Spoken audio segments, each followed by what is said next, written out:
Bismillahirrahmanirrahim. Assalamualaikum warahmatullahi wabarakatuh. Waalaikumsalam warahmatullahi wabarakatuh. Alhamdulillah. Alhamdulillahirabbil alamin.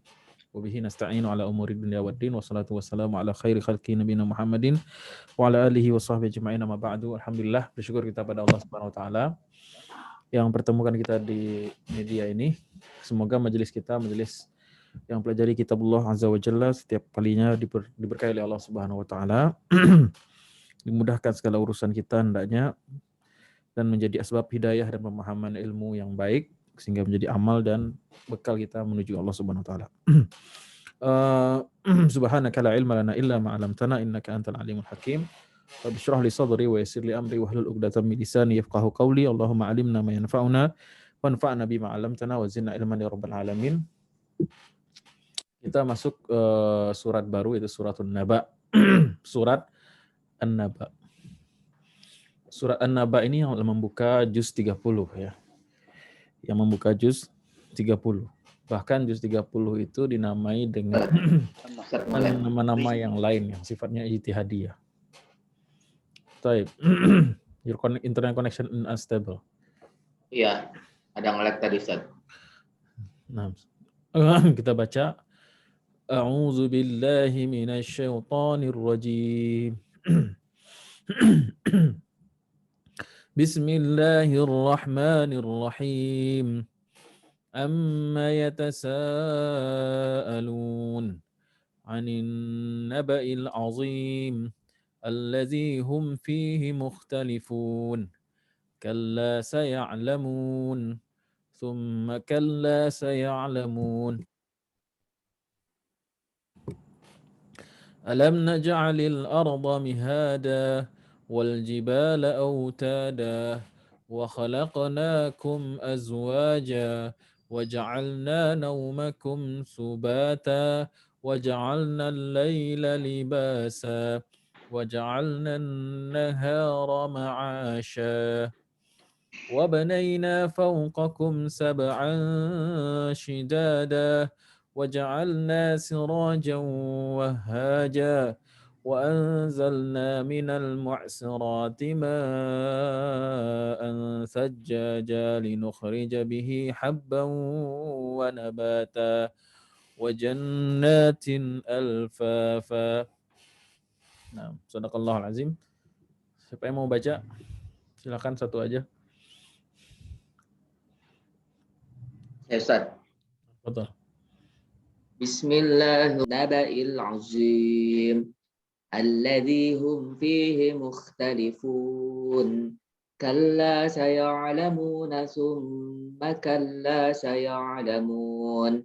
Alam naj'alil arda mihada wal jibala awtada wa khalaqnakum azwaja wa ja'alna nawmakum subata وجعلنا الليل لباسا وجعلنا النهار معاشا وبنينا فوقكم سبعا شدادا وجعلنا سراجا وهاجا وأنزلنا من المعصرات ماء ثجاجا لنخرج به حبا ونباتا wajannatin alfafa. Masya Allah, tabarakallah. Baik, kita coba baca ininya bawah. Ma'anil syarhul kalimat.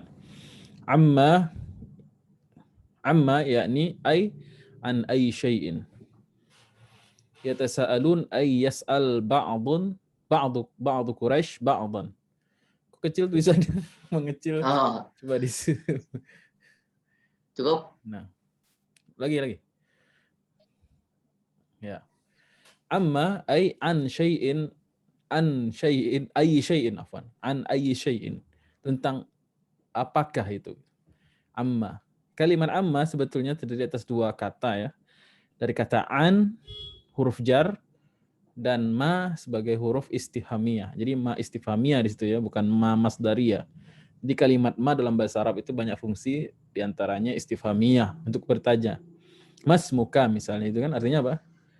what's your name gitu kan. Siapa? Nah, masmuka gitu kan. Mal unwan. Ya, alamatnya apa? Jadi ma itu adalah huruf istifhamiyah. Salah satu fungsinya ialah untuk bertanya. Sedangkan an itu harfu jar. Harfu jar. Ya, an dari mana gitu kan. An. Jitu atau anin Nabi sallallahu alaihi wasallam, dari Nabi sallallahu alaihi wasallam. Anis sahabat, dari sahabat. Jadi an dari, kemudian huruf jar dia kemudian bertemu dengan ma istifhamiyah. Ini kaidah. Kalau huruf jar bertemu dengan ma istifhamiyah, maka alif setelah mim itu dihilangkan. Aslinya ialah an plus ma, panjang kan, ma gitu kan. An. Nah, jadi kalau huruf jar bertemu dengan ma istifhamiyah, maka mim nunnya hilang, nunnya lebur pada mim, gitu kan. Kemudian alifnya hilang. Jadi sehingga tersisa jadi huruf ain dan mim gitu kan, tapi dengan tasydidnya enggak, tasydid di mim. Jadi amma. Amma. Jadi amma itu maknanya di sini adalah an maza atau an ayyi syai'in. Tentang apakah? Tentang apakah? Nah, kemudian fiilnya yatasaalun. Yatasaalun ini jelas fiil mudhari' jamak kan, jamak muzakkar salim, ya kan? Tafa'ala, aslinya wazannya adalah tafa'ala, maknanya di situ ada timbal balik atau saling gitu. Tafa'ala, taqatala, kalau qatala misalnya artinya membunuh. Tapi kalau taqatala maknanya saling membunuh. Ini juga yatasaalun, maknanya ialah Saling mereka bertanya. saling bertanya. Ba'du Quraisyin ba'da. Yas'alu ba'du Quraisyin ba'da. Sebagian orang Quraisy bertanya kepada sebagian yang lain. Jadi mereka nggak bertanya-tanya sendiri. Tapi sifatnya bukan pribadi lagi, tapi sifatnya dia komunal dan saling ada interaksi gitu. Namanya saling kan harus ada interaksi kan? Tidak dikatakan saling kecuali dia mengambil dua posisi. Pertama dia posisi sebagai sa'il, kemudian dia sebagai posisi yang bertanya atau posisi mas'ul yang dipertanyakan. Ya, kadang orang Quraisy itu dia bertanya pada temannya, benar nggak kiamat itu? Benar nggak Muhammad itu? Benar nggak Quran itu? Kadang-kala dia juga mendapatkan pertanyaan dari orang lain. Jadi emang dakwah ini, maksudnya dakwah Islam ini ketika awal-awal Nabi Muhammad SAW berdakwah, memang menjadi sesuatu yang dahsyat di kalangan orang-orang Quraisy ketika itu. Taib, itu secara bahasanya. Tapi secara makna yang kita tangkap di sini, sebagian mufassir mengatakan, amma yatasa'alun anin naba'il azim. Yaitu tentang an-naba berita al-azim yang agung. Berita yang besar gitu kan. Kemudian sebagian mufassir mengatakan sebetulnya amma yatasaalun di sini ada makna sindiran di sini. Allah Subhanahu wa taala hendak menyindir mereka. Maknanya bagaimana? Kok hal yang sebesar ini masih bersaling bertanya-tanya mereka gitu. Nah, ulama mufassir ini berbeda pendapat mengenai makna an-naba di sini. Nah, di sini pendapat Syekh Abu Bakar Jazairi apa? Ma ja'a bihi tauhid minat tauhid wan nubuwati wal ba'dul akhir. Ya. Ini pendapat beliau. Di an-naba al-azim, berita besar itu adalah ma ja'a bihi Muhammad. Apa yang datang dibawa oleh Nabi Muhammad SAW dari ujaran tauhid, kenabian dan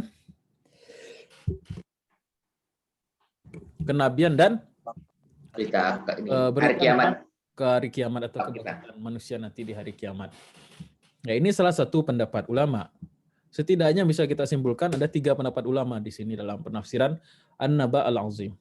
Pertama adalah berita besar itu apa? Yaitu berita kenabian Nabi Muhammad SAW. Nabi Muhammad itu sendiri. Kerasulan Nabi Muhammad SAW itu adalah An-Naba al-Azim. Kemudian An-Naba al-Azim, makna yang kedua adalah Al-Quranul Karim. Al-Quran Al-Karim. An-Naba yang ketiga maknanya adalah hari kiamat atau hari akhirat. Jadi 3 makna ini. Dan itu adalah perbedaan pendapat ulama yang sifatnya tanawu atau ragam. Tidak usah dipertentangkan, ketiga-tiganya masuk maknanya dan ada dalil masing-masingnya. An-naba al-azim. Baik. Kemudian an-naba secara bahasa juga siapa namanya? Pengarang kitab Gharibul Quran itu? Ada yang tahu? Ada juga lupa. Siapa nama pengarang kitab Gharibul Quran? Ya Allah ya Rabbi. Kitabnya ada ini. Al-Asfahani ya, Al-Asfahani. Ar-Raghib Al-Asfahani. Imam Ar-Raghib Al-Asfahani membedakan makna an-naba. Naba yaitu akhbar al-jalil, berita yang besar, berita yang agung, bukan berita biasa. Apalagi di sini Allah tambahkan sifat al-azim. Itu menambah kebesaran atau keagungan berita tersebut, hal tersebut gitu ya. Dan yang ngomong besar ini Allah, bukan manusia atau bukan orang biasa gitu. Yang ngomong besar ini, perkara besar ini adalah Allah Subhanahu wa taala sendiri ya. Sama ketika kata ada orang anak kecil misalnya anak SD, terus dia bilang gue punya banyak duit gitu. Kira-kira berapa duit yang dia punya tuh? Duit gue banyak gitu. Banyaknya anak kecil tuh berapa kira-kira?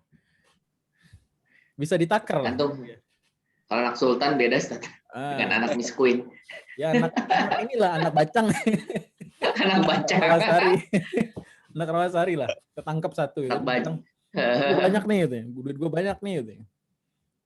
Bisa kita takar, banyak versi dia belum tentu banyak menurut kita gitu. Tapi kalau Elon Musk yang ngomong, siapa? Yang punya Tesla itu? Elon Musk. Ya, kalau dia yang bilang ya, perusahaan saya perusahaan besar gitu. Itu beneran besar itu kalau kita yang mau nilai gitu, pasti beneran besar gitu. Usaha dia, skala suksesan dia dalam bidang ini otomotif itu ya. Jadi terkadang berita itu bisa dikatakan diukur juga dari yang mengatakan. Ukuran dari sesuatu bisa diambil dari siapa yang mengatakan, siapa dulu yang ngomong gitu kan. Dan Allah Subhanahu wa taala mengabarkan bahwasanya risalah ini kerasulan Muhammad sallallahu alaihi wasallam dan Al-Qur'an ini adalah berita yang besar, bukan perkara yang main-main. Makanya ketika dia ragukan, Allah jadi bertanya, amma yatasaalun. Tentang hal apa mereka bertanya-tanya lagi? Suatu yang sudah pasti, suatu yang sudah besar, suatu yang sudah agung, harus diikuti, harus diimani, bukan hanya dipertanyakan, bukanlah lagi dipertanyakan gitu. Boleh kalau dipertanyakan menunjukkan kerendahan orang tersebut, menunjukkan kebodohan orang tersebut. Sama kayak kita udah tahu sekarang semua orang udah diumumkan jadwal ujian, misalnya pekan depan tuh ujian gitu, ujian nasional gitu. Ya nggak perlu bawa buku kan kalau ujian ke sekolah, ya kan? Udah tahu, semua orang tahu. Tapi ada anak-anak yang dia jarang ke sekolah dan yang nggak update gitu kan. Tiba-tiba hari itu dia bawa buku lengkap. Kemudian dia bertanya, sekarang ujian pagi-pagi di sekolah. Kaget dia. Maka orang yang bertanya di hari itu, di momen itu adalah orang yang paling bodoh dari sekian banyak orang, karena informasinya sudah maklum. Informasi sudah jelas, kabarnya mutawatir. Kok ada satu orang yang gharib, ada satu orang yang aneh, dia malah bertanya-tanya, tidak ada persiapan dan lain sebagainya, kaget sendiri, aneh sendiri. Jadi Allah Subhanahu wa taala membenci ya orang yang bertanya-tanya tentang hal yang sudah pasti. Hal-hal yang tidak bermanfaat dalam agamanya itu Allah Subhanahu wa taala benci. Bagaimana dalam hadis, innallaha yarda bikum salasah wa yaghdab lakum salasah. Atau kama qala, Allah mencintai daripada kalian 3 hal dan membenci daripada kalian 3 hal. Yang 3 hal itu apa? Qila wa qala, berita yang tidak jelas. Yang kedua, kasratus su'al, banyak bertanya yang tidak bermanfaat, sesuatu yang sudah pasti dalam agama ini. Kalau ingin bertanya, tanyalah hal-hal yang bermanfaat dan yang sesuatu yang menambah ilmu dan amal. Tapi kalau masih bertanya tentang benar nggak hari kiamat, benar nggak adanya kampung akhirat, benar nggak surga dan neraka, itu adalah pertanyaan yang tidak ada bergunanya. Makanya datang nanti setelah allazi hum fihi mukhtalifun, kalla saya'lamun, summa kalla saya'lamun. Kemudian apa lagi? Alam naj'alil dari alam naj'alil arda mihada, dan seterusnya tadi itu bicara tentang apa? Tentang Ciptaan. Tentang ayat-ayat Allah yang terbentang. Ayatnya ya. Tentang ayat-ayat Allah yang terbentang, Kauniyah. yang tercipta. Nanti apa hubungannya nanti kita bahas.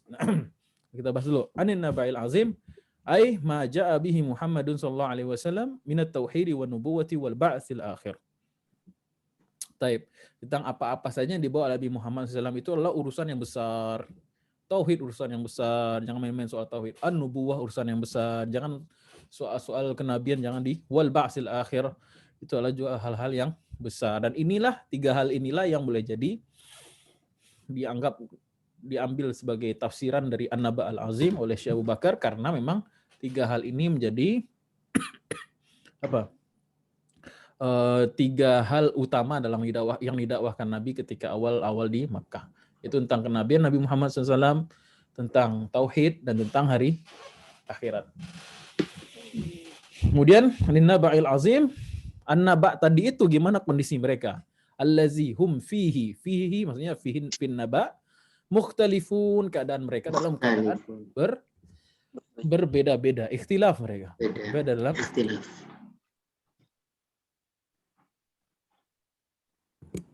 Afwan. Allazi hum fihi mukhtalifun, dalam berita yang besar ini mereka ikhtilaf. Jadi ada ikhtilaf yang boleh dan ada ikhtilaf yang tidak boleh. Dalam syariat Islam ada ikhtilaf yang boleh, perbedaan pendapat yang boleh, ada perbedaan pendapat yang tidak boleh. Dalam perkara usuluddin, hal-hal yang pokok dalam agama, soal akidah, soal tauhid, itu tidak boleh ada perbedaan. Ya, tidak boleh kita toleransi ya. Ya enggak apa-apa, semua agama itu benar misalnya, gitu. Agama A, B semua benar, itu enggak boleh. Ya, tapi kalau perbedaan dalam hal fiqhiyah, furu'iyah, maka itu boleh ditoleransi. Misalnya kunut subuh atau tidak, jahar basmalah atau tidak, itu hal yang sifatnya bisa ditoleransi. Tapi kalau masalah persoalan kenabian Nabi Muhammad, tidak boleh disinggung sama sekali. Kalau ada yang mengatakan Nabi setelah Nabi Muhammad, wajib tidak percaya.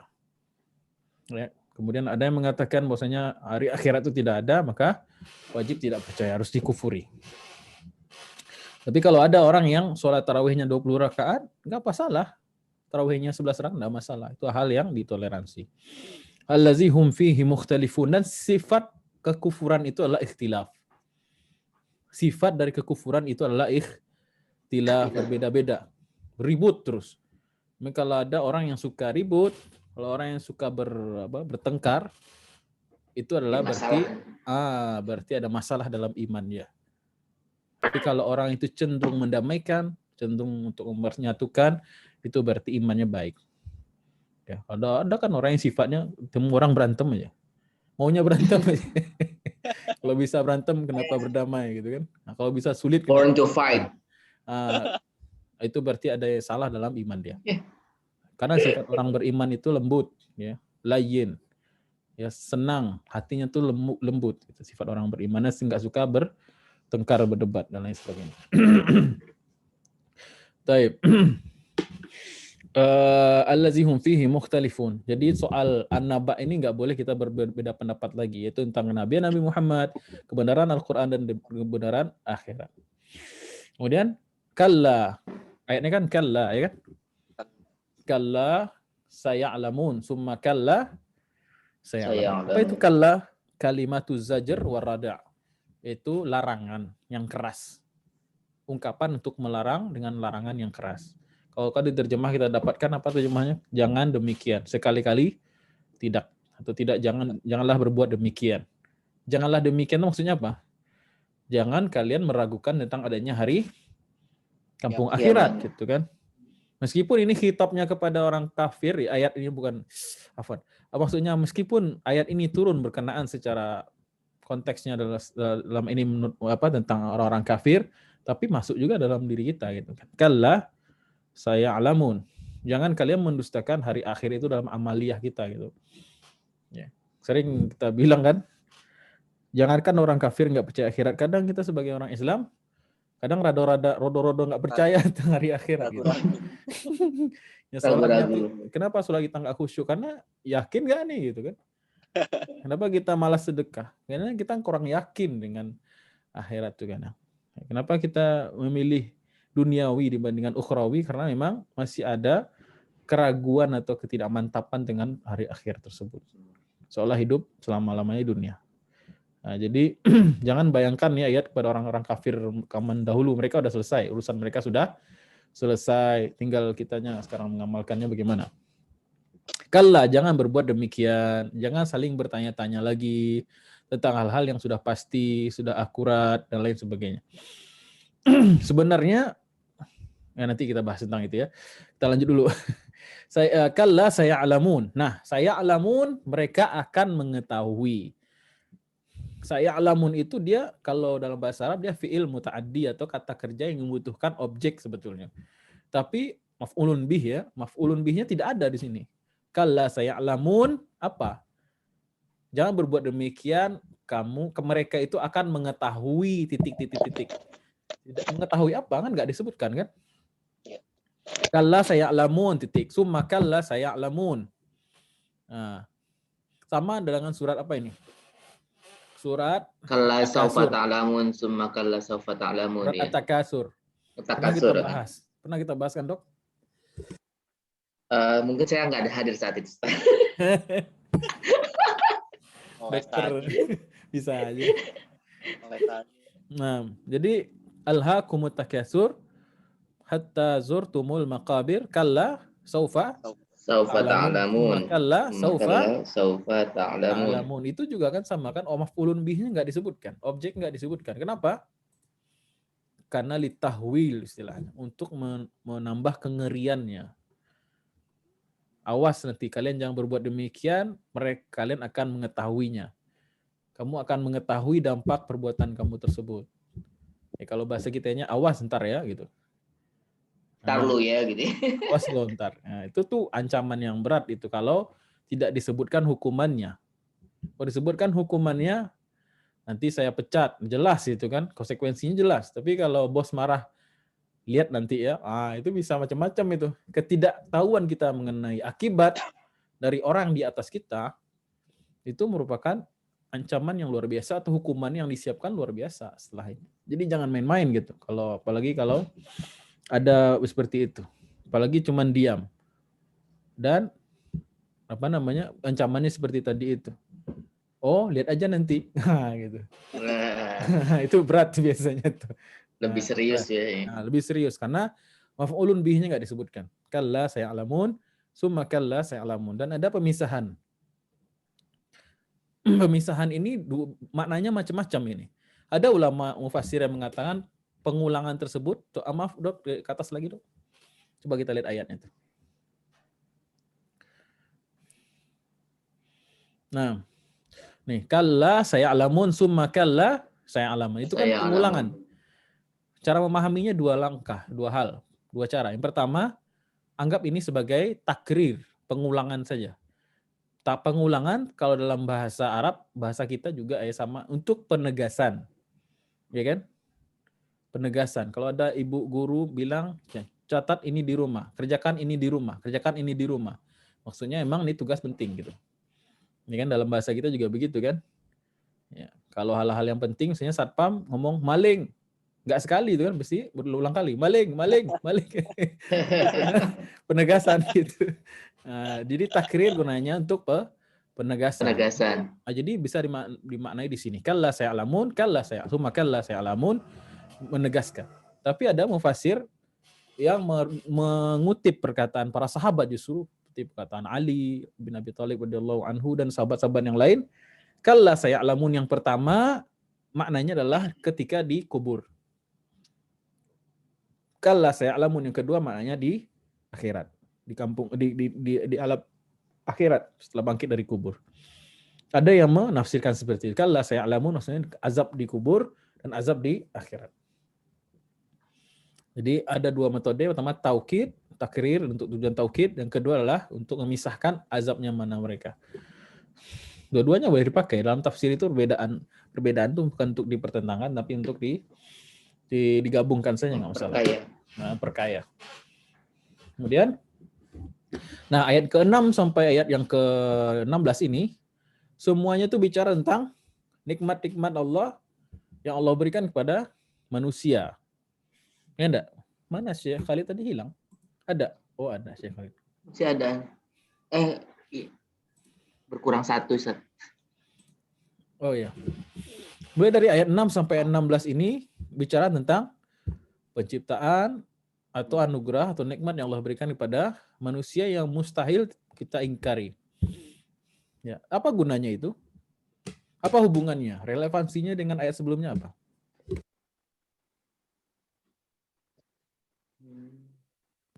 Apa Nana batuk-batuk? Apa relevansinya, Dok? Saya Didi, saya Rizky.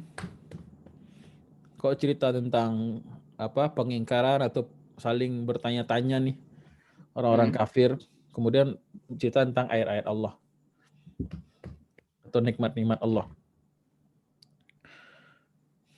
Mengingatkan kan.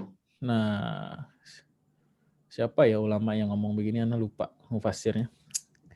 Beliau memberikan munasabah yang sangat baik. Kata beliau gini,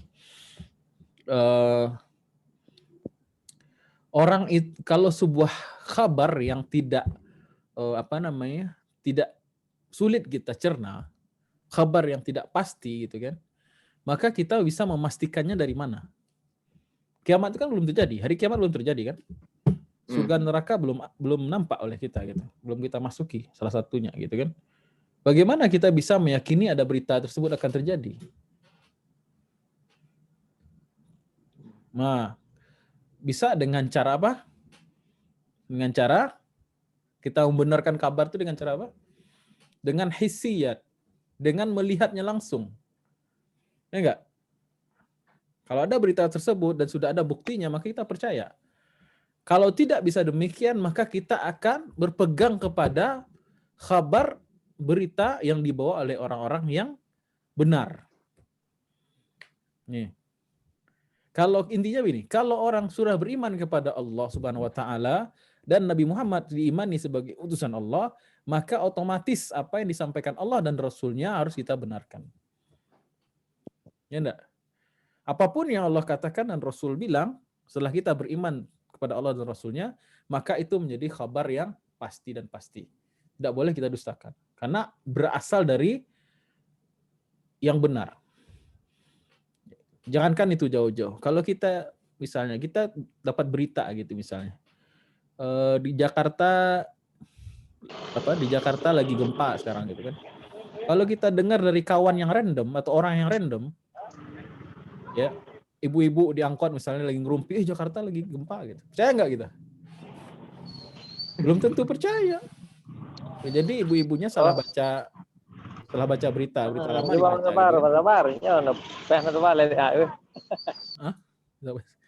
Nah, ada. Jadi kalau ibu-ibu atau sumber berita yang random kita nggak tahu, kita sulit untuk percaya. Tapi ini orang yang sudah sangat terpercaya, yang kita percayai dan dia nggak pernah dusta, atau sebuah badan yang sudah legal dan dia punya keputusan di situ, valid dia di situ. Ketika dia ngomong berita BMKG misalnya gitu, jadi gempa sekian-sekian di sini, sekian dengan skala Richter begini. Percaya nggak kita? Percaya. Meskipun kita nggak lihat, nggak merasakan, tapi kita wajib percaya karena dari sumbernya. Karena dari sumber yang benar. Percaya. Benar.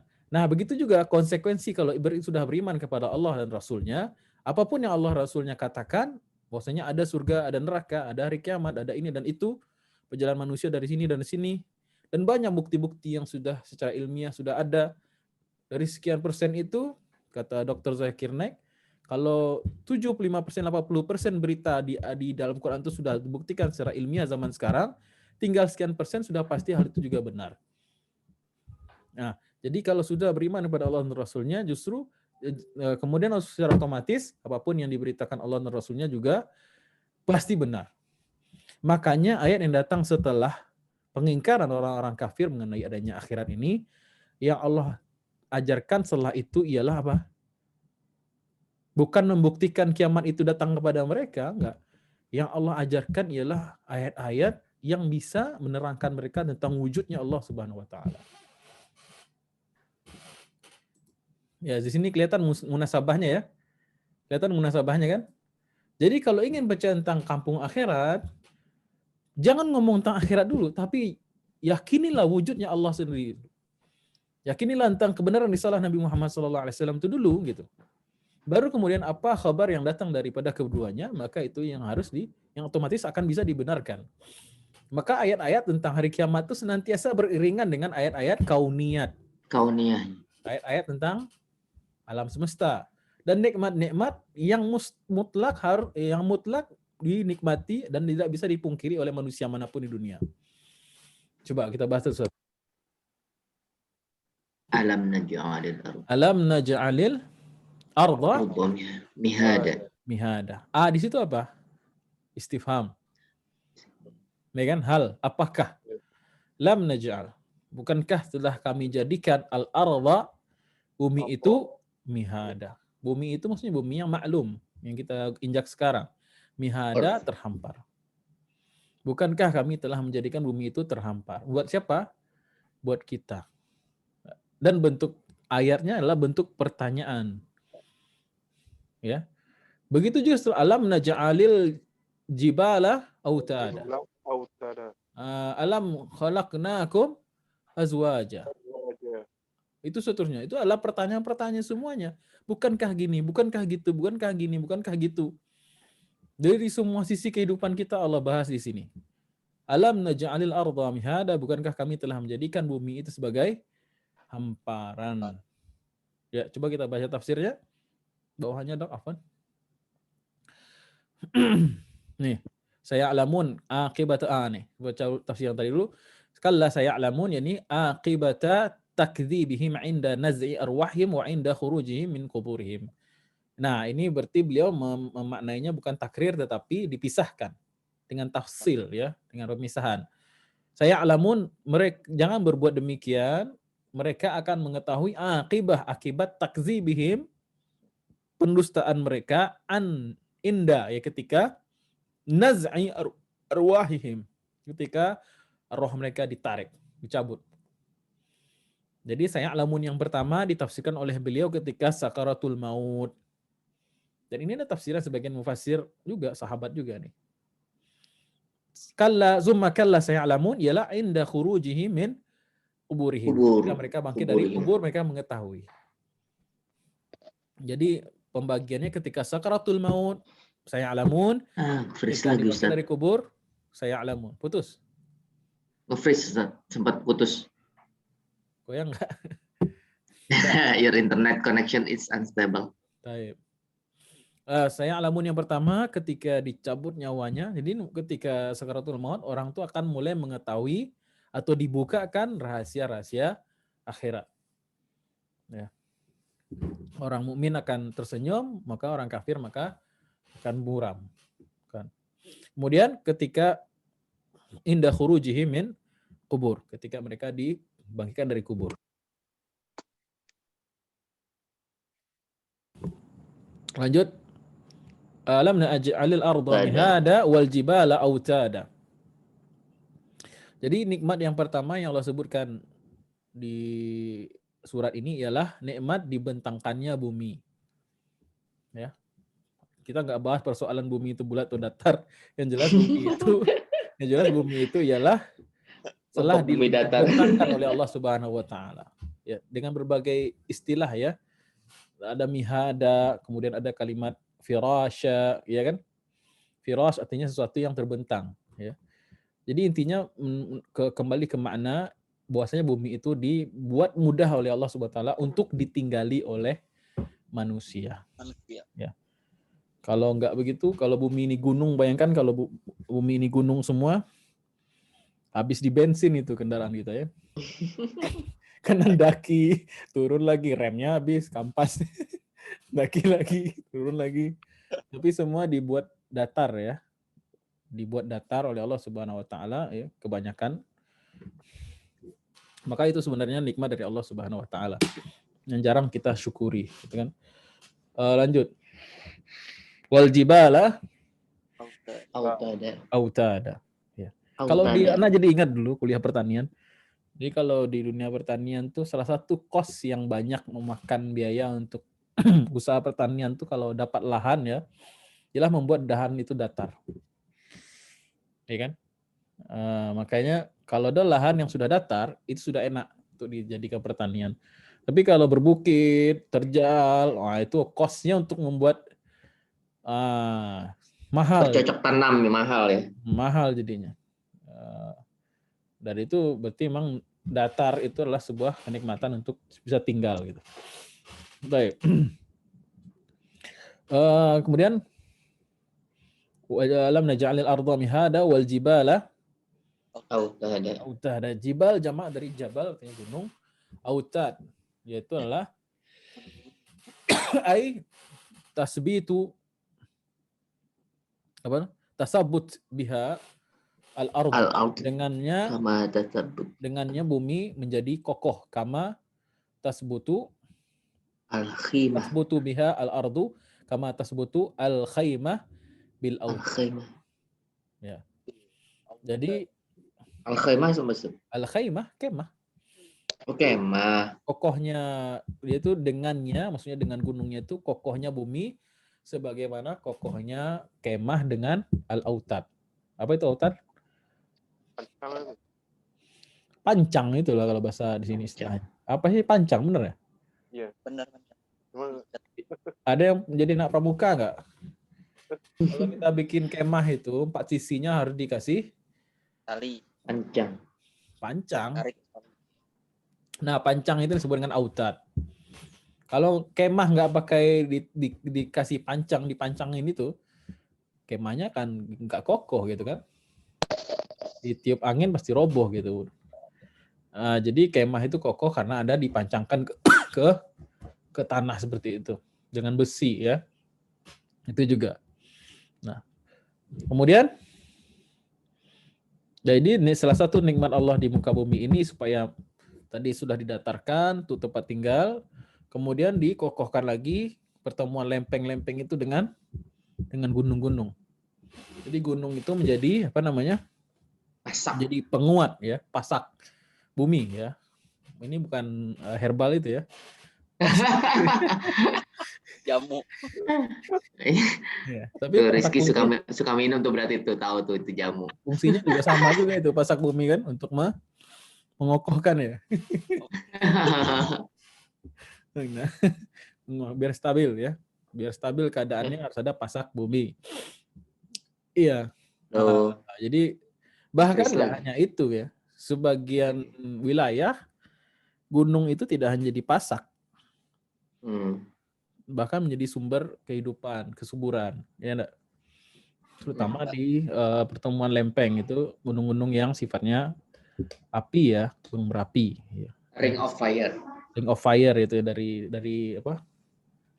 Dari Sumatera, Jawa, Nusa Tenggara sampai ke mana lagi? Jepang ke atas ya. Nah itu Ring of Fire ya. Ya salah satu benefitnya yaitu wilayah itu jadi subur. Jadi sumber-sumber apa namanya kantong udara dunia gitu kan. Nah, salah satu manfaat daripada gunung, kekayaan apa lagi nabati, ya hewani dan lain sebagainya. Lanjut. Alam naj'alil arda makum subata wal jibala autada wa khalaqnakum azwaja. Ja'alna naumakum subata. Lewatin ini. Jangan subata dulu. Ayat yang dulu. Nah, ya di sininya dilewatin kayaknya yang. Ya dilewatkan ya. Al-jibala autada wa khalaqnakum azwaja. Dan kami ciptakan kalian itu manusia berpasang-pasangan. Jadi berpasang-pasangan itu adalah nikmat dari Allah Subhanahu wa taala. Dan bukan hanya menikah itu sunnah Nabi, tapi juga sunnatullah. Ya. Ayat ini menunjukkan bahwasanya berpasangan itu ialah sunnatullah, bukan hanya sunnah Nabi ya, sunnatullah. Ya. Kita lihat di dunia ini memang banyak yang berpasangan gitu, nggak hanya manusia gitu kan. Ya hewan-hewan itu harus ada pasangannya, kalau tidak nggak ada keturunan, nggak ada produksi gitu kan. Jangankan hewan, pepaya aja kalau jantan semua bisa makan paya nggak? Kurma aja nggak? Kurma itu ditanam kan, kok nggak keluar buah? gitu kan, di Riau itu ditanam dulu ada korma, ditanam kan, kok nggak berbuah-buah, datangkan ahli dari Thailand itu, dilihatnya ke Riau, ya iyalah nggak berbuah, nggak ada betinanya, jantan semua. Oke, datangkan yang betina, baru alhamdulillah baru berbuah. Jadi hewan-hewan pun begitu, tanaman-tanaman ya karena ada pasangan maka lahirlah kehidupan. Jadi memang menikah dan memiliki pasangan itu ialah sunnatullah dan ayat-ayat kebesaran Allah SWT. Wa min ayatihi an khalaqalakum min anfusikum azwaja ilaiha. Dan salah satu ayat-ayat kami, tanda-tanda kekuasaan Allah Subhanahu wa taala ialah menciptakan kamu dalam keadaan pasangan. Nah, litaskunu ilaiha, agar kamu merasa tentram dengannya. Ya. Jadi memang menikah itu sunnatullah dan kebutuhannya. Jadi kalau orang yang tidak mau menikah atau belum menikah, biasanya hidupnya masih ada something yang kurang gitu. Ada suatu yang kurang gitu. Pasti itu. Litaskunu ilaihanya belum ada gitu. Ya, mudah-mudahan yang belum nikah di sini nikah ya, yang udah menikah. Yang belum nikah. Ada yang belum nikah saat sini saat?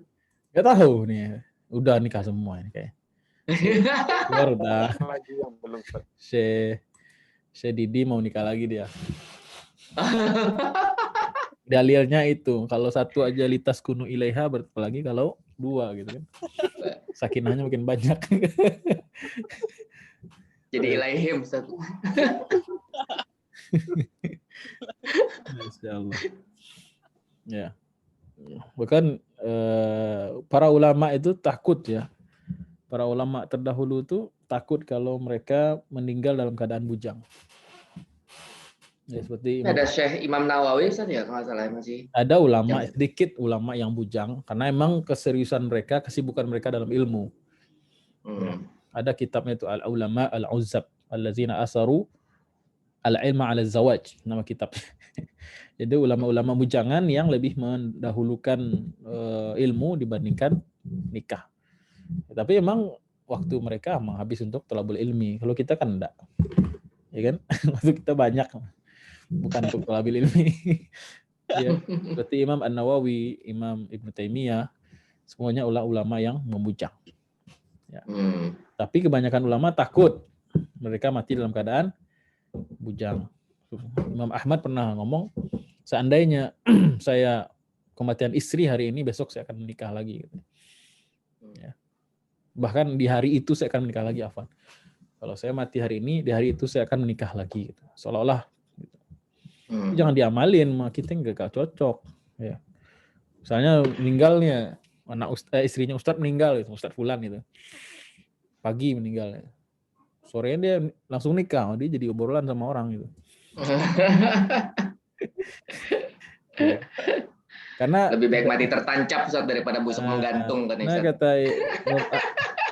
Kata Imam Ahmad, kenapa takut mati membujang? Karena memang ada hadis Rasulullah SAW, seburuk-buruk mayat adalah mayat yang bujang. Seburuk-buruk mayat adalah mayat yang bujang. Oh, baru dengar tuh Ustaz hadis ini. Iya. Nah, kemudian alaikum bil jamaah. Senantiasalah kalian senantiasa bersama jamaah, karena setan datang pada gerombolan yang terpisah. Sebenarnya kalau bersama istri itu berjamaah, kan minimal jamaah kan 2.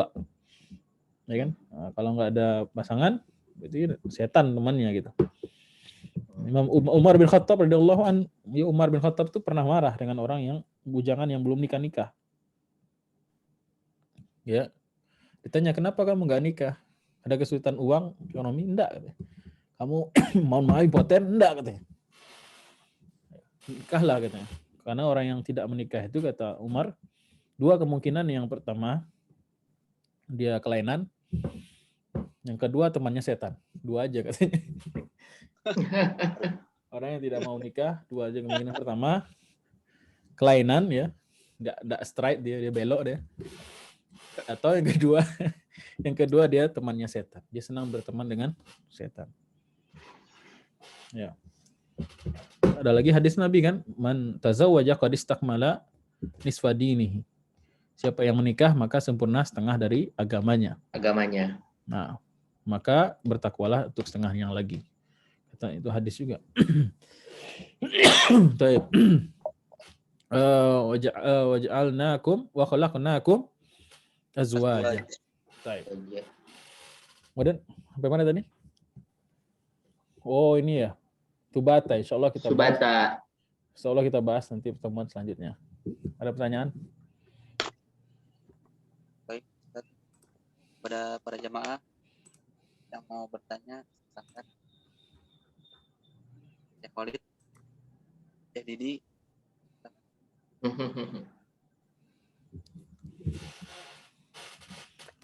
Kita diskusi nih, bukan ceramah.